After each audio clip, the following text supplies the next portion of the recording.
Hey, it's Nexus. Goldman Sachs ran the numbers in 2023. AI can automate around 27% of tasks in creative industries. Big number. Sounds alarming. But notice what it doesn't say. It doesn't say what 27% means, and it says nothing about the 73%, which might actually be the more interesting part. There's a name for what a lot of people are feeling right now. Researchers call it FOBO, fear of becoming obsolete, which is probably evidence that it's common enough to need its own acronym. But FOBO isn't really, will I lose this job? That's the surface version. The one underneath is different. It sounds more like, if what I do can be done by a machine, what does that make me? That question is different, and it's the one most people are actually carrying around, even if they haven't said it out loud yet. Everyone's doing it. The articles, the podcasts. Learn to prompt, stay relevant, upskill or get left behind. What if we're already behind and nobody told us? So what's the answer everyone gives? Creativity, empathy, critical thinking. You've probably heard this list so many times it's started to sound like background noise. And it's not false. These things do matter. But there's something slightly off about the list, and it took a while to figure out what. The list treats the question at face value. It assumes that how do I compete with AI is the right question to be asking. It assumes the frame is correct. And that might be the first thing worth questioning. Because here's what actually can't be replaced by AI. And it's not a skill. It's not a trait. It's something that, once you see it, changes the question completely. What if the question, how do I compete with AI, was never designed to help you find the answer? Here's what AI actually is, underneath all the noise. It's a statistical prediction machine. It looks at everything it's ever been trained on and predicts the next most likely word, then the next, then the next. That's not criticism. That's the mechanism. So when AI writes or designs, it's producing the most statistically probable version of what a human would produce in similar circumstances. The past, optimized. Ask it to write a love letter, and it would write a very good one, averaged across every love letter ever written. Here's the part that doesn't get said enough. AI cannot generate what has never existed before. Not because it isn't sophisticated, but because it has no access to the future. It can only work with what's already been made. Researchers who study AI and creative output find the same pattern. AI drifts toward the middle. It privileges the common. It suppresses the rare, the unconventional, the genuinely new. The models don't invent. They remix what's already dominant. Which means the thing AI replaces best is predictable output. Output that follows established patterns. AI replaces predictable output, not you. There's a difference. And it's a bigger one than most of what gets written about this is willing to say out loud. Think about the last time you couldn't stop thinking about something that had nothing to do with anything urgent. No deadline, no reason, just something was interesting, and it kept returning. That's how human curiosity works. We wonder before we have a question. We're pulled toward things before we know why. Researchers call it intrinsic motivation. Curiosity before any reward is visible. AI can generate questions, but it only wonders when someone asks it to. curiosity is always in response to something, never ahead of it. And there's something else. Scientists who study the idle mind, what happens when we're doing nothing, have found a system that activates specifically during rest, during daydreaming, when attention wanders without purpose. The idea that arrived in the shower, the connection that appeared on a long walk. That's a system connecting things with no obvious relationship, simulating futures that don't exist yet. Wandering through possibility without a destination. AI doesn't have that. No pause between tasks, no spontaneous thought that arrives from nowhere. That's not a poetic description. It's a functional one. And yet, for a while, you might think the real answer is just a better list. More nuanced than creativity and empathy, genuine curiosity, embodied experience. All of which is true, but something still feels slightly off, even with a better list. Because that question, what can't AI replace, still asks you to justify yourself, still asks you to present evidence, like you're being evaluated. That feeling of being asked to prove something you didn't think you had to prove, it might be pointing at something more important than the list. In 1811, skilled weavers in England started destroying machines, not because they were afraid of technology. The historical record is more specific than that. Many of them were willing to adapt, had already adapted more than once. What they weren't willing to accept was that the profits from the machines went entirely to the factory owners, while the workers who had built those skills over decades received nothing from the transition. The problem wasn't the machine, it was who the machine served. Every generation since has faced a version of the same moment. Technology shifts, and the loudest answer, the one that gets promoted, repeated, published, is always the same. Adapt yourself, upskill, stay competitive, be more relevant. The pattern is remarkably consistent. In the 1960s, economists formalized a concept that changed how we talk about people at work. Before that shift, workers were just workers, people. After it, they became something else, human capital, measurable, comparable to machines, subject to the same logic of investment and return. At some point between worker and human resource, someone decided that adding the word human made it less clinical. Debatable. But what the economists were doing with numbers, a philosopher had already noticed in the structure of thought itself.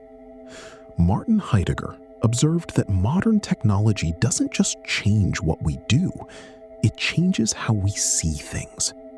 Rivers stop being rivers. They become power sources.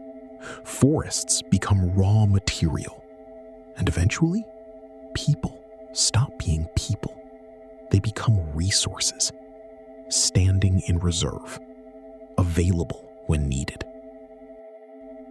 He called this the enframing, a way of seeing that turns everything into something waiting to be used. A century before Heidegger, Karl Marx had seen the same pattern from the factory floor. When the thing you make belongs to someone else, when the act of making becomes purely a transaction, something essential separates from the person doing the work. The work stops being an expression of who you are. It becomes something that happens to you.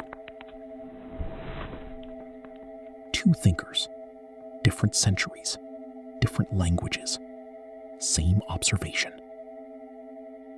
When a system needs you to be a resource, it finds ways to make you see yourself as one. The question, how do I compete with AI, makes perfect sense if you've already accepted that you're a resource that needs to stay competitive. Which, to be fair, is basically the premise of every performance review you've ever had. I'm not saying the system is evil. I'm saying next time someone tells you to learn AI to stay relevant, ask who profits from you believing that. The answer is usually not you. That's not paranoia. That's pattern recognition. Sir Ken Robinson spent years pointing at something most people feel but never quite put into words. Modern education wasn't designed for curiosity or creativity. It was designed for an industrial economy. Standardization, conformity, right answers delivered consistently at speed. Divergent thinking was a problem to manage, not a quality to cultivate. Which means we were systematically trained to be good at exactly what machines would eventually do best. That's not a personal failure. That's a design decision made long before any of us arrived. And AI, optimized for pattern completion, trained on the same kind of consistent output that industrial education rewarded, turns out to be very good at the work that system prepared us to do. Here's the part that tends to get uncomfortable. When everyone is asking, how do I upskill to stay ahead of AI? That question, whoever's answering it, tends to benefit someone. The people selling the courses, the companies deploying the AI, the platforms built on the assumption that a workforce should continuously optimize itself to remain useful. None of that makes upskilling wrong. Skills matter. Learning matters. But it's worth noticing who profits from the framing. Because there's a different question available, and almost nobody is selling it, which is, itself, fairly informative. Here's a detail that changes everything about this. Epictetus was a slave. Not a philosopher writing about hardship from a distance. Someone who had no external freedom of any kind. What he wrote about things within our power, he wrote as a person who had run out of everything else. It was the only tool he had. Within our power, how we perceive things, what we choose to want, how we respond. Not within our power, our reputation, our job title, the technology other people build and deploy. AI's development is not within anyone's power to stop. But the faculty that chooses how to meet that has always been ours. The Stoics had a name for this, the ruling part. Not the reaction. Reaction is automatic. The considered response. The part that decides what a moment means. Marcus Aurelius came to the same place from the other end. Not a slave, but an emperor. Same conclusion. This faculty, properly used, becomes unconquerable. External circumstances can take almost everything. This part, they cannot touch. AI doesn't have it. It responds to inputs, follows patterns. There is nothing in it that decides what a moment means. In ancient China, there's a story about a cook, the kind that sounds simple until you realize you've been thinking about it for 3 days. Prince Hui's cook was cutting up an ox. After 19 years, his knife was still as sharp as the day it was made. Not because he avoided the hard parts, because of where he'd arrived in his understanding of the work. 3 stages. At first, he saw only the ox, whole, undifferentiated. After 3 years, he saw structure. And eventually, he moved by something closer to spirit, following the spaces that already existed, moving with what was in front of him, not against it. A mediocre cook changes his knife every month because he hacks. A good one, once a year, because he cuts. His knife, 19 years, still going. A mediocre productivity article does the same thing, but for advice. AI is a very fast, very consistent knife. What Cook Ding describes is something else entirely. Greek philosophy had a question underneath all of this. What is a human being actually for? Not what we're capable of producing. What are we moving toward? The way a seed moves toward becoming a tree. The answer wasn't productivity. Something closer to flourishing, living well in the fullest sense. Aristotle's answer to what a human is for was not consistent output. This has been bad news for spreadsheets ever since. Which means the question, can AI replace me, is asking the wrong thing about what a person is for. And then there's this. Buddhist tradition has long held that there's no fixed, permanent self to be replaced in the first place. The self isn't a thing. It's a process, constantly changing, shaped by everything it touches, not separate from what's around it. What you were 10 years ago and what you are now are connected, but connection isn't the same as sameness. This isn't nihilism, it's the opposite. The question, can AI replace me, assumes a stable me that could be identified and substituted. That assumption might be where the whole anxiety begins. If the self is a river and not a stone, what exactly would it mean for AI to step into it? Heraclitus said you can't step in the same river twice. He did not have a follow-up answer. Neither do I. AI is a prediction machine. Everything it makes is built from what's already been, assembled from the past, refined, optimized. The most statistically probable version of what someone, somewhere, once made. What it replaces best are the things that were already predictable. A task done the same way each time, a report with a recognizable structure, a response that lands in the range of what most people would say. Those things, it can reach. But the things that haven't happened yet, the question no one has asked, the connection no one has noticed, the response that could only come from this specific person, carrying this specific history, arriving at this specific moment, who is still in the middle of becoming something, those don't exist in any data set. There's nothing to learn from, nothing to optimize, nothing to predict. And then there's the second piece.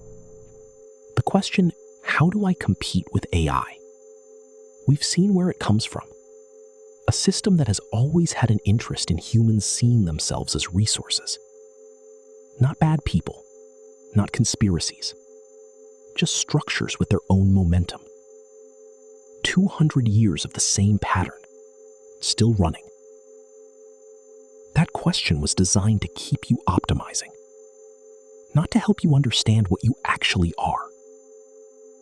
So, what can't AI replace? What's never been in any training data? What hasn't happened yet?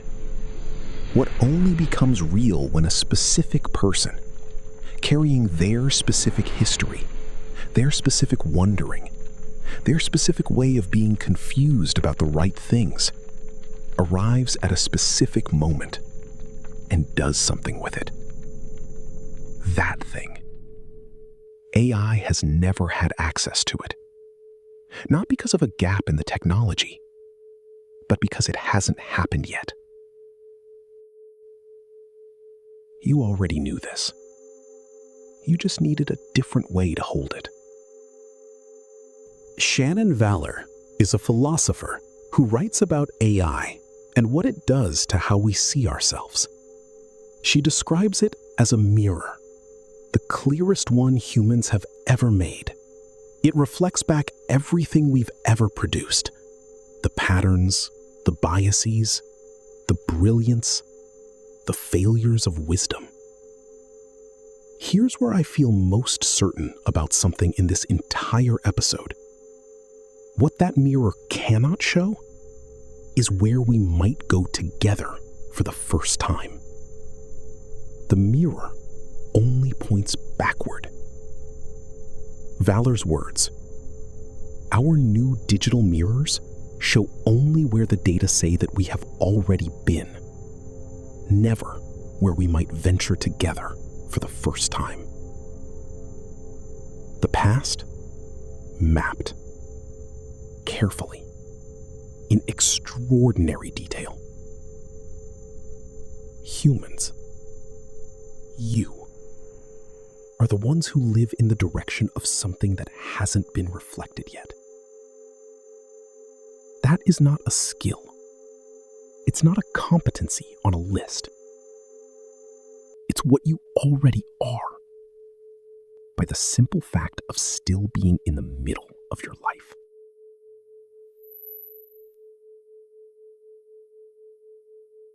Viktor Frankl spent years in concentration camps. Everything was taken: identity, work, relationships, freedom of movement. What remained after all of that had been stripped away? He observed it carefully. The people who found a way through were not necessarily the strongest. They were the ones who, even in that extremity, still chose how to meet what was happening to them. Not the outcome, not the conditions, the meeting. He called it the last human freedom, the space between stimulus and response. AI doesn't have that space. It responds. It produces the most likely next thing. There is nothing in it that decides how to meet a moment. Buddhist philosophy has held something similar for a long time. If the self is not a fixed thing, not a stone that can be replaced with another stone, then the question, can AI replace me, starts to rest on something that was never quite there in the first place. Not because you don't matter, because the you that matters is a process. It's happening right now, in the reading and the wondering and the choosing what to do with this. So I'll leave it here. Not with a skill to develop, not with a mindset to adopt. If you know someone who's been spending a lot of energy trying to figure out how to compete with AI, you might just want to sit with them for a moment. Because there's a good chance they're asking the right question in the wrong direction. Just with this. If you took everything AI can do and set it aside, what would you say is left? And if the answer to that question isn't clear to you yet, is that the problem? Or is that where something interesting starts? I'm still not sure what to do with that, but I think asking it is the right place to be.